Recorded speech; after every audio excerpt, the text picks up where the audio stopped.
Test 1 2 1 2. Test test test test 1. You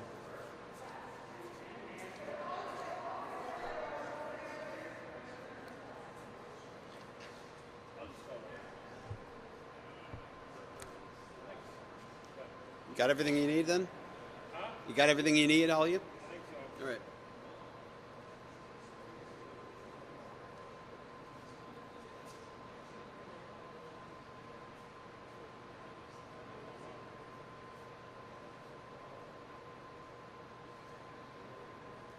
You don't go live now.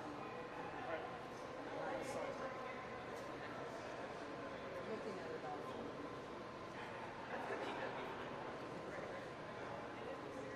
I don't think that's right. Oh, okay.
Testing audio. 1 2 1 2. Sound 1. Sound 2. Welcome everybody. 1 1 2 2 3 4. Set 1 1 2. Sound 1 2.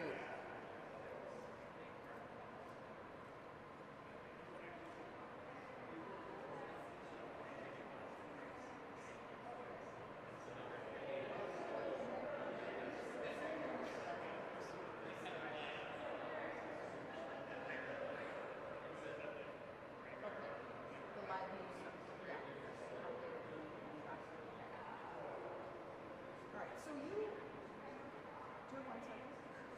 Okay, so you set up an event in YouTube. You did the RTM and you copied the screen. And then you did go live and like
they might be. I can't speak for them.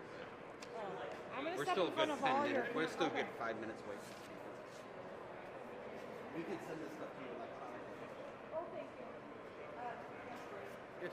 please. Good. Yeah.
I'm inside. So We're good. inside. I know Yeah. this is. Okay,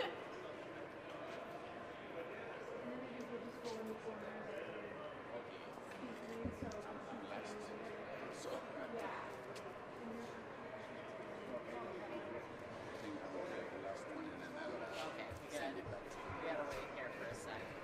They gotta get set up. I can see that happening.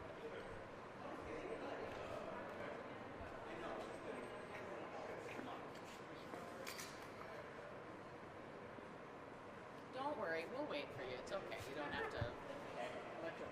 Okay. Yes, and then I'll.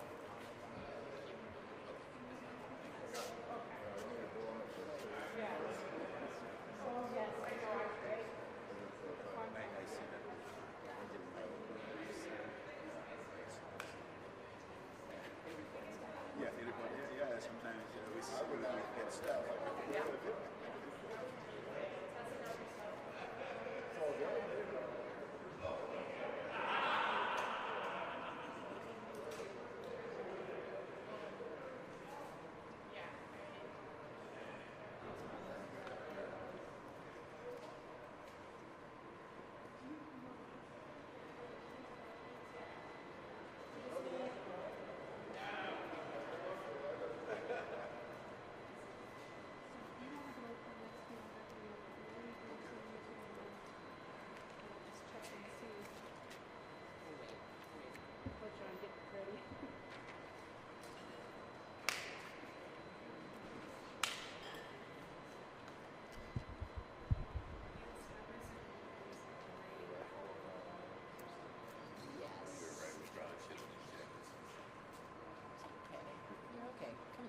maybe turn this way a little bit though, you guys. So, all right.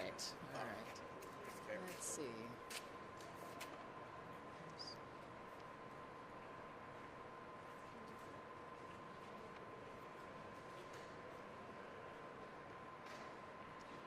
Everyone ready?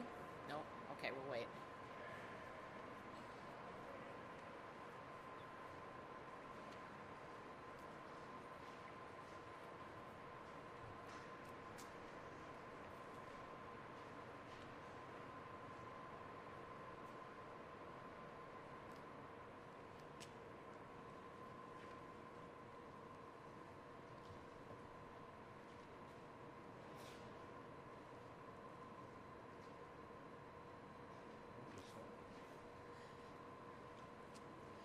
All right. Well, good morning, everyone. I'm Margaret Anderson Kelleher. I'm the Director of Public Works for the City of Minneapolis. With 52 inches of snow to date, 4 snow emergencies in 6 weeks, and a whole heck of a lot of snow plowed to the curb, we have decided, and I have decided and declared that starting tomorrow at 9 p.m., because of public safety issues, we are going to go to one-sided parking in Minneapolis. So 9 p.m. tomorrow night, Thursday, January 26th. Today I'm joined here by Chief Tyner of the Minneapolis Fire Department, who's been instrumental in helping us look at the conditions, as well as Ibrahim Jayap, who is Chief Operations Officer for the Minneapolis Public School District. And we've been talking to the schools about the buses as well. And Martin Scheer, who is the Chief of EMS for Hennepin Healthcare. And in conversations with all of our public safety partners, we've determined that these restrictions are necessary at this point. We're here to support these other organizations in how we are taking care of our streets, and that is why we are going to move to the one-sided restrictions. Again, they will begin 9 p.m. on Thursday, January 26th. Vehicles can no longer park on the even side of streets in Minneapolis on non-snow emergency routes. That is very important, and that is actually reflected as well in this poster behind me. Some streets may have some additional signage due to restrictions on those streets. The important part here is that people who are parking their vehicle need to follow the signage that is posted. So we need people to comply. Generally, this is the rule. Ticketing and towing will begin after 9 p.m. tomorrow, Thursday, January 26th. Our crews, and I'm joined by a number of folks from Public Works, that if after the press conference we need more information, our crews have been working very, very hard to clear the streets. We had hoped for maybe a little warmer weather, some sunshine, that would have given us some ability to get some more widening on the streets. That did not happen in the last 10 days. We are about as wide as we can get right now, and so making the streets passable, particularly for public safety vehicles, is important. The other part is really there's no warm temperatures coming in sight for a while, and we think that that is another factor in going to one-sided parking now. I'm going to just acknowledge this is inconvenient for people, and we understand that. We hope that people can work together to make sure that people are safe and that people can get groceries to their residences and things like that. But for the overall public safety, if there's a fire, if someone has a heart attack, we need to have the streets in a way that large vehicles can move down them. And of course, we do not want to have kids sitting on school buses for long periods of time. So I want to say a sincere thanks to everyone who's been complying with our snow emergencies, for now having to move their cars to one-sided parking. We very much appreciate the partnership with the residents of Minneapolis and visitors to Minneapolis. I also want to thank our crews, both our folks in our maintenance crew and our traffic department. They both have been doing a lot of work already and will continue to do that work to both keep the streets as clear as possible and the alleys for people, and then the other part is signing the streets to make sure that it's very clear where parking can and cannot happen. I'm going to next turn it over to Chief Tyner for a few words, and our other partners are going to speak, and then I will come back to take questions and hopefully provide answers. Thank you. Good afternoon. My name is Brian Tyner. I am Fire Chief for the Minneapolis Fire Department. And I have advocated for and fully support this decision to go to one-sided parking in the interests of public safety, in the interests of keeping you and your neighbors safe. When there's an emergency, whether it be a fire or a medical emergency, seconds matter, and certainly minutes matter. The amount of snow that we've had combined with two-sided parking has made many of these side streets impassable for our fire rigs and for other vehicles also. And so in the interest of public safety, in the interest of providing the best level of service that we can to you and your neighbors, I fully support the decision to go to one-sided parking. I also acknowledge that it is inconvenient, but I believe it will make the city safer for everyone and allow us to be able to respond to emergencies when they come up. So thank you. With that, I will introduce Chief Martin Shearer from Hennepin County EMS. Thanks, Chief. I'm Martin Shearer from Hennepin County EMS. So we provide EMS service to the city of Minneapolis and many other cities in Hennepin County. So, we have the same challenge that the fire department does, maybe even a little bit more. Our trucks, believe it or not, are just as wide. The ambulances are as wide as the fire trucks. As you can see in this picture back here, that makes it really challenging to get there. We often respond with police and fire as well. And so when the fire trucks are on scene, for example here, and we come from a different direction, we have a hard time getting to the location where we're at. So we've advocated for the snow emergency to help our crews get out there. We've had some significant issues in trying to get to all the different addresses, and some of the side streets are really a challenge for us. So I want to thank the city of Minneapolis for helping us out, and thank the citizens and the team here that works to plow the streets. They do a great job. And if I could also ask everyone if they can maybe shovel their walks. We bring our stretchers most often up to the scene, and it's difficult to navigate the stretchers who have little tiny wheels through all the snow to get up there. So if we have a nice clear path to the house, that helps our team with the stretchers and transport people out. So it's really important if we could do this. We appreciate everyone's cooperation. We know it's not a great thing to do. My family lives in Minneapolis, and we know what it's like. So, but thank you for your cooperation. And now I'll let Ibrahim Jobs from Minneapolis Schools bring us back here. Thanks. Thank you very much, Chief Shearer. Thank you everyone for being here. My name is Ibrahim Majab, and I'm the Senior Officer for Finance and Operations for the Minneapolis Public Schools. I first want to say thank you to the City of Minneapolis for actually including Minneapolis Public Schools in this effort, because as you know, we do have buses all over town any given day of the week, Monday through Friday. And so we're saying thank you then to the city for providing safety for our students in terms of transportation, and making it easier for our drivers to navigate the city streets. We have to give our drivers a great thanks, because they've been doing a wonderful job since November with narrowed streets.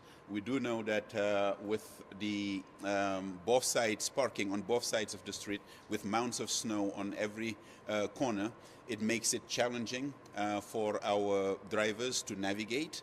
And quite frankly, if a bus is stuck, that means students would be coming late to school. And that is not good for good learning. And we do feel that their safety, the safety of the students on those buses, will be enhanced by this measure.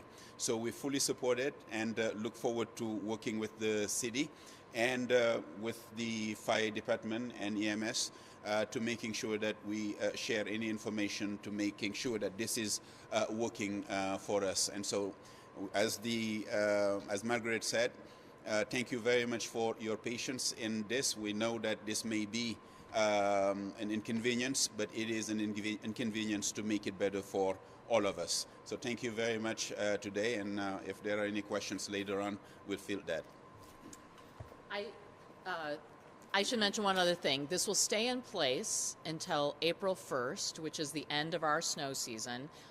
But if we happen to get significant warming earlier than that and feel that in talking with our partners that we have enough passage, we can take it off earlier. So that the outside side of this is April 1st, and it could come off sooner.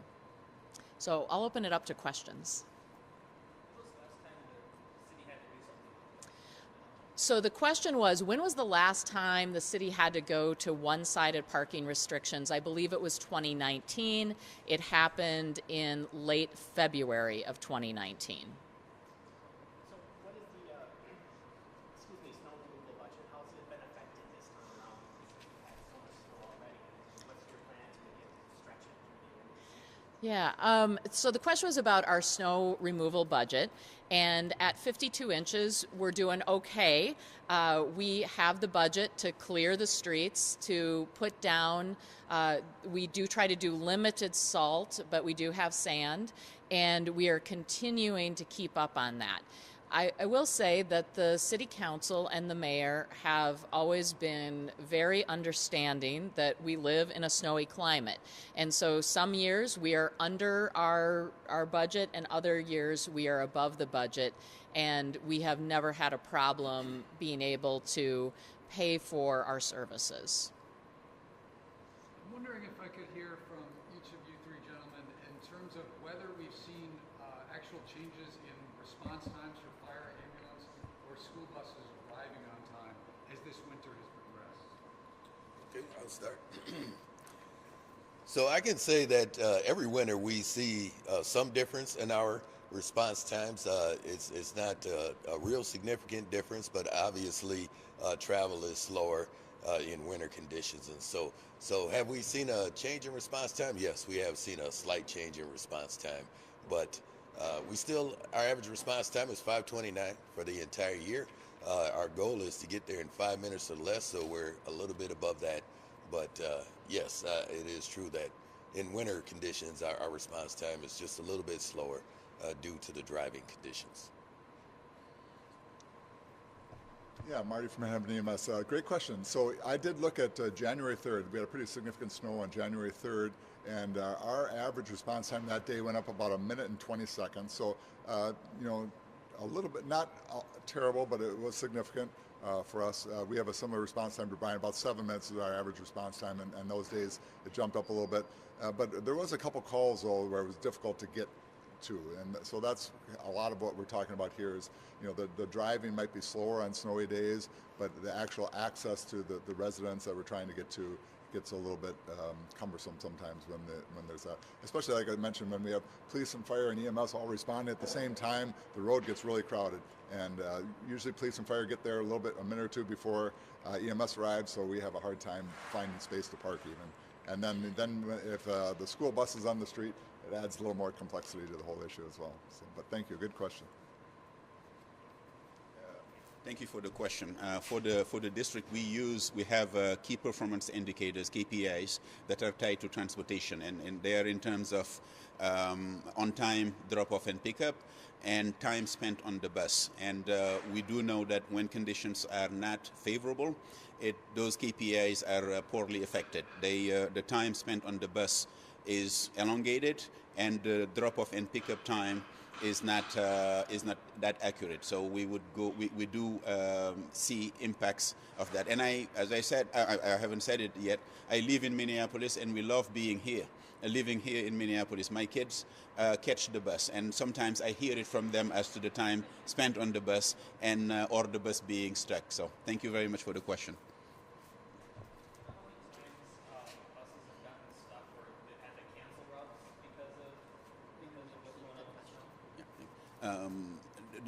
The question is about how have we canceled routes because of the conditions, or can you repeat the question, please?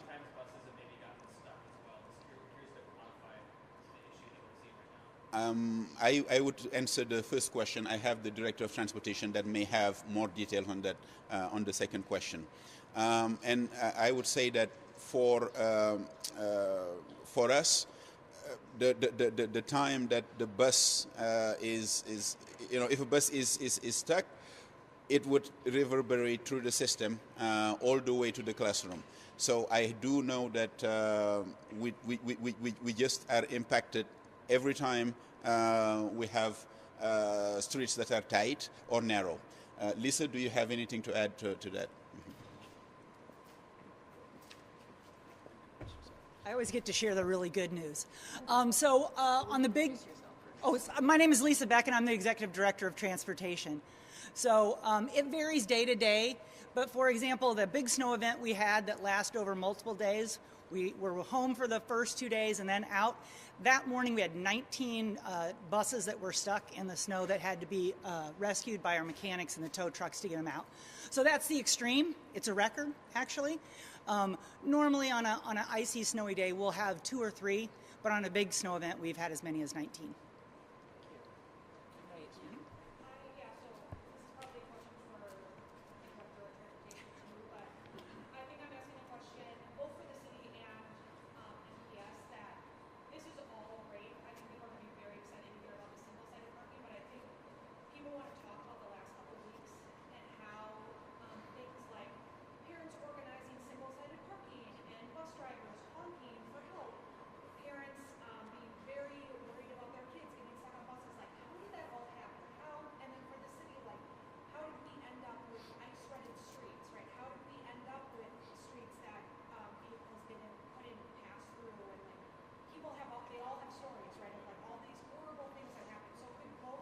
Yeah. The city and the school district kind of just speak to that and let people know like what was going on your end? So let me start with ice-rutted streets from the city point of view. This the storm that we last had was a bit of a more unusual storm in that it started and did not stop for a while. The consistency of the snow changed during that storm. It started out fairly light. It then is what we call became concrete snow very quickly. Anyone who's been out shoveling knows it. It became very content water heavy. And when that happens, and dependent on just when the snow is coming down and people driving on their streets, we are plowing all the time. So I just want to say that. There is no bus or bus barn or barn somewhere where we say, plow drivers, start your engines and plow the streets when a snow emergency starts. A snow emergency is a parking emergency situation.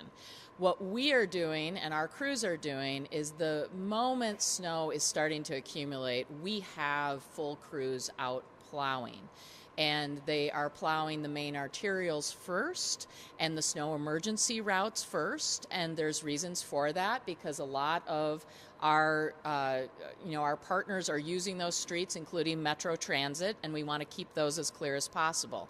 Then we move to residential streets. But by the time we move to residential streets, in this case, that heavy content concrete snow was starting to bond already with the roadway. And I will say we have, and this has been in place for a long time in Minneapolis, our standard in the winter is not bare pavement. Our standard is a snow-covered street. This is unusual, though, with the level of rutting out there. And so we've been doing our very best. Joe Powman's crews from Transportation Maintenance and Repair have been out every single day. We've done a significant amount of voluntary overtime already to try to break up this, real ice-covered street situation. Alleys are even more so, and we need the alleys clear for delivery of services like trash and recycling pickup as well. And so we're going to continue to work on this. So it really has to do with condition and type of snow, how much driving is done on that snow ahead of time, and then the temps that come after a storm. And so although we haven't been unusually, or normally cold yet, we've been cold enough that it's created the situation for the ice ruts on the streets. I'm going to turn back to the Director of Transportation from MPS. So what's led up to this point is the same as you experience in your cars, right? Our buses run on the streets every day, all the time, on every one of the types of roads that she mentioned. So the situations for that, any given bus driver depends on where they are. In my neighborhood, it's very tight. As you can imagine, a bus can't just be in the middle of a block and start backing up. Or if it does, it's not a safe situation. On top of we have 261 buses and 200 small vehicles that run our kids to school every day. On top of those on our city streets, we also have hundreds and hundreds of buses for other schools, non-charters, pubs. So a bus that you see on the street may be ours, it may be someone else, and they're dealing with the situation that they're in. Up until this point, I'm sure they made choices to try to get through that street, and luckily this change in our parking will make a tremendous difference to us running on time as well as the safety. Buses are not as heavy as you think. They don't really actually travel very well on winter snow, especially if they don't have kids on them. They're very light.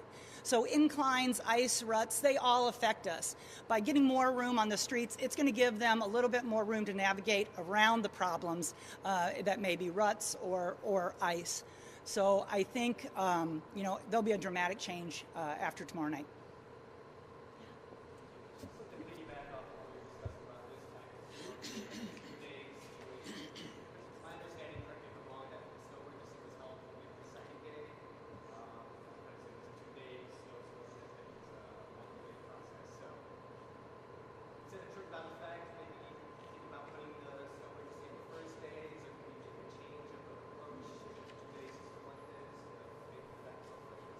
So I think at the root of your question is, could calling a snow emergency, which is a parking tool, have prevented what we see today earlier?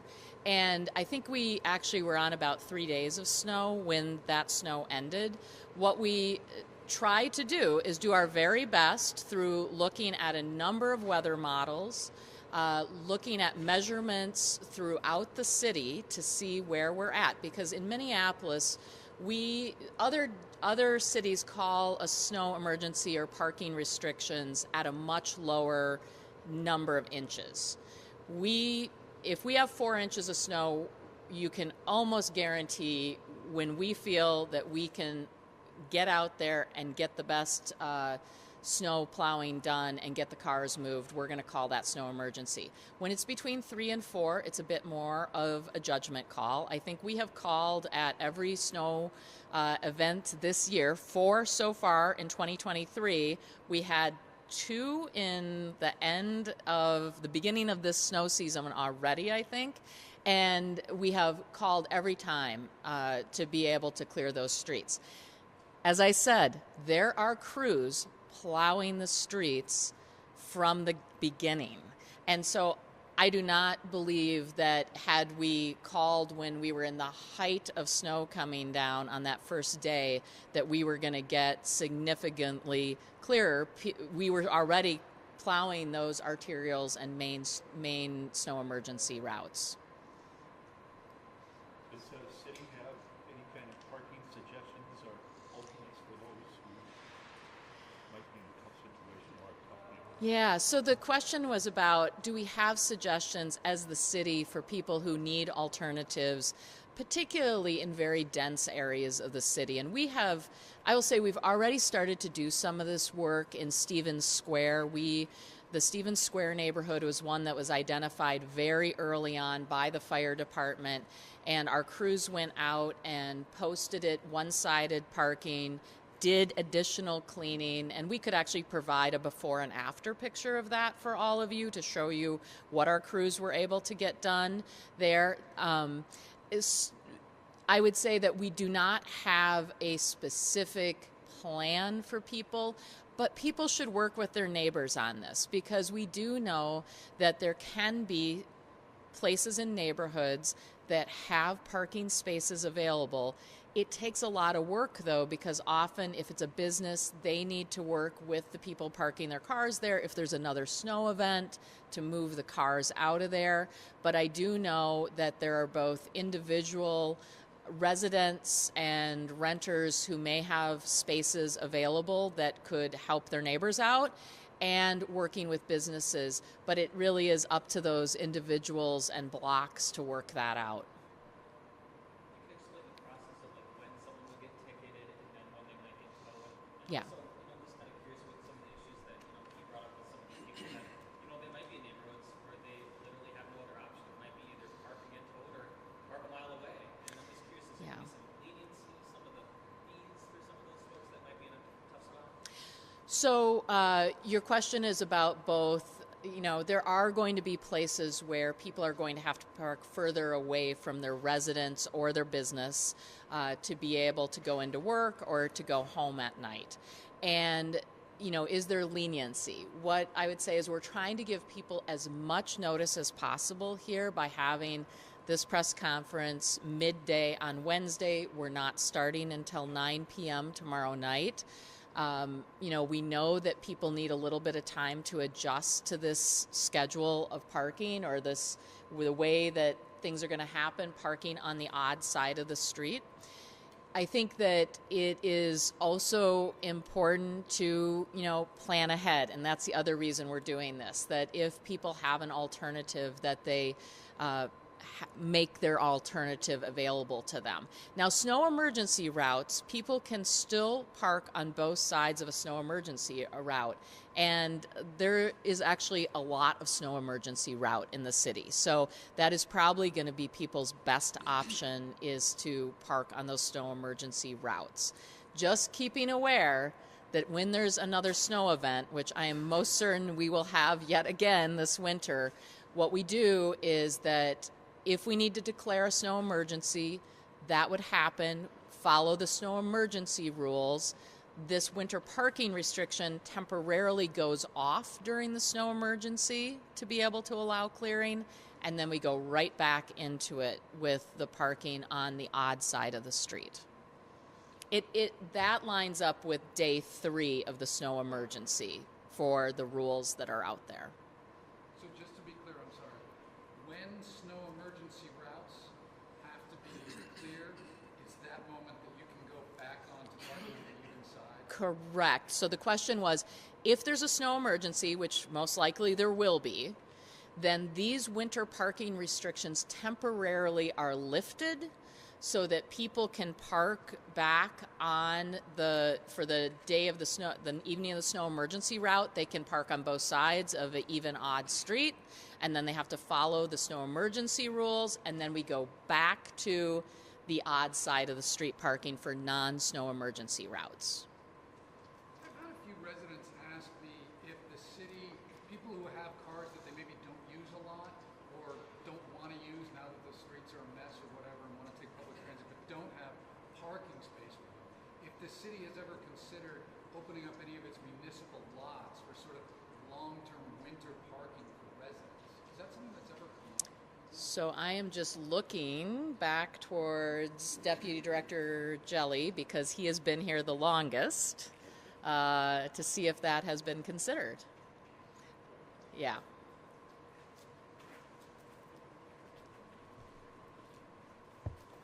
Good morning, everyone. Brett Jelly, Deputy Director of Public Works. I think I'm up here because I've been around for 20 years.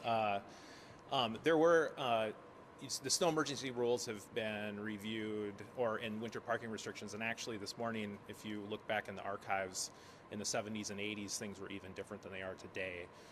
In the early 2000s, there was some work. It was called Snowasis parking lots. There was some work on, I see Casper nodding his head. There was some work on finding some private lots that could be opened up, more so for snow emergencies. Specifically, it wasn't so much about parking restrictions. And those are, it sounds like they're not being reconsidered now for this situation. We are not working on that right now. When it comes to the tickets and tows, I just curious about the procedure of that, like how many times is it like a one-time warning, a second-time warning, and then it's towed? For people who don't necessarily know the proper procedures for that. So the question was, how does it work if you're parked in the wrong place? If you're parked, once the restrictions go in place, 9 p.m. tomorrow night, if you are on the even side of the street, what happens? And, we work with traffic control, which is not in Public Works, but we work closely with traffic control to make sure they are aware of when this goes into effect. I think that, likely there's going to be some good judgment used here about what happens, but I fully think that by the weekend, people can expect that if they are in the wrong spot, they could get a ticket. They could get towed as well to the impound lot. So it's serious that people do need to move their vehicle, and we want to make sure that they're doing that.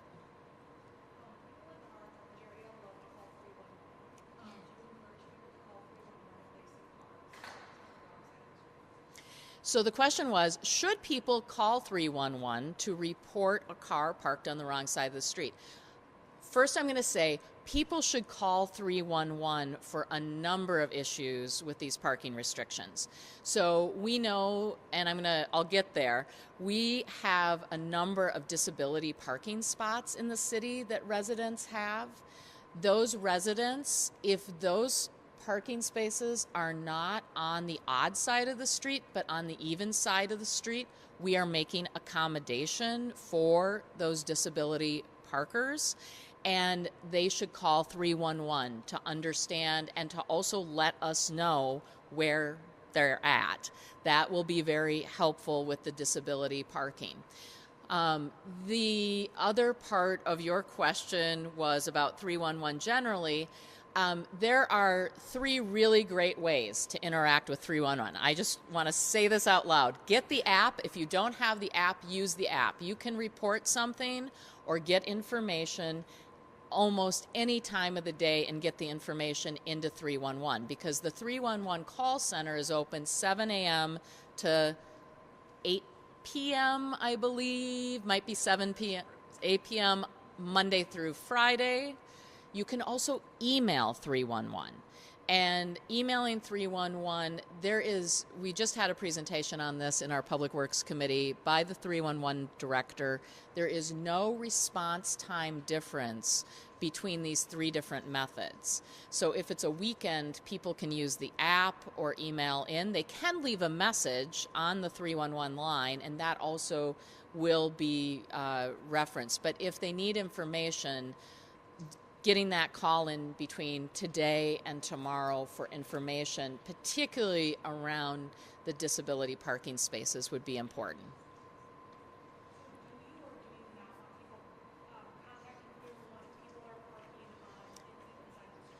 I think we always welcome residents' participation in making sure people are following the rules. So, yes. All right. Thanks very much, everyone.